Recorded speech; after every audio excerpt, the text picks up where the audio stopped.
This video explains the topic effect of oxidation reaction in everyday life, and in this video we will study only corrosion of metals. So effect of oxidation reaction in everyday life. Oxidation has damaging effect on metals as well as on food. Means in the presence of oxidation we have already discussed here is that addition of oxygen is known as oxidation.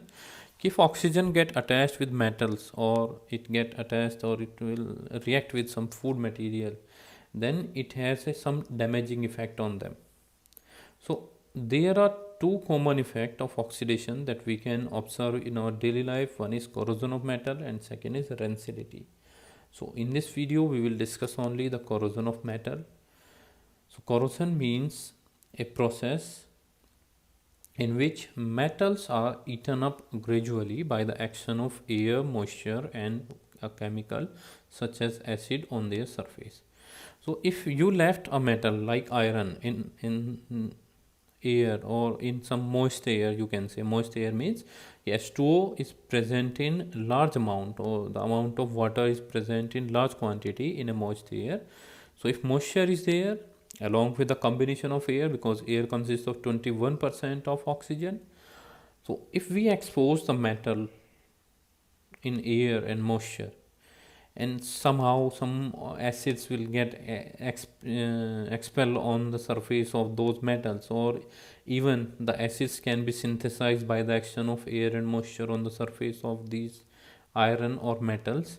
So this will lead to the corrosion process, and corrosion is caused mainly by oxidation of metals by air, oxygen of air.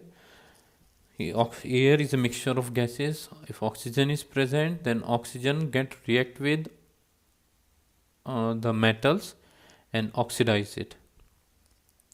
So rusting of iron metal is the most common form of corrosion. If we take the example of corrosion that we have observed in our daily life is rusting of iron, in which iron metal is oxidized by oxygen of air in the presence of water, that is moisture, to form hydrated iron third oxide called rust.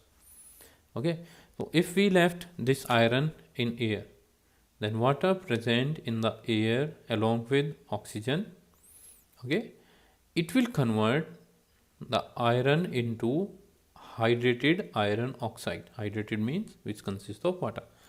Here the formula is given 2Fe2O3.XH2O. Why third? Because here the oxidation state or the valency of iron is 3 positive. See, 3 plus valency is there. So when iron is having reacted with oxygen and water, okay, so then it will convert it into a rust, and this is the chemical formula of rust that you need to memorize here.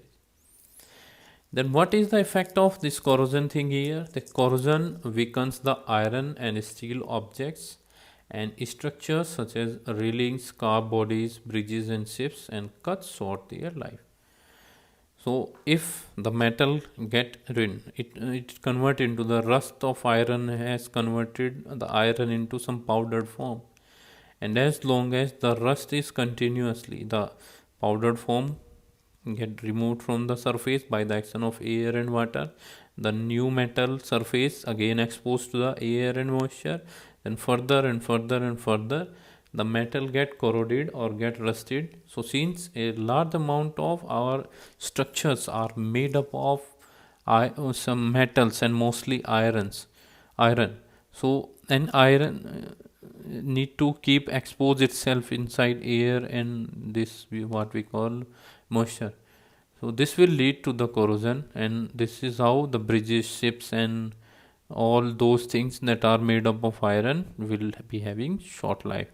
So we need to find out some methods or ways so that we can prevent the rusting of iron. Some of the ways that we can use is we can use paints over the surface of iron, or we can use some oil things here.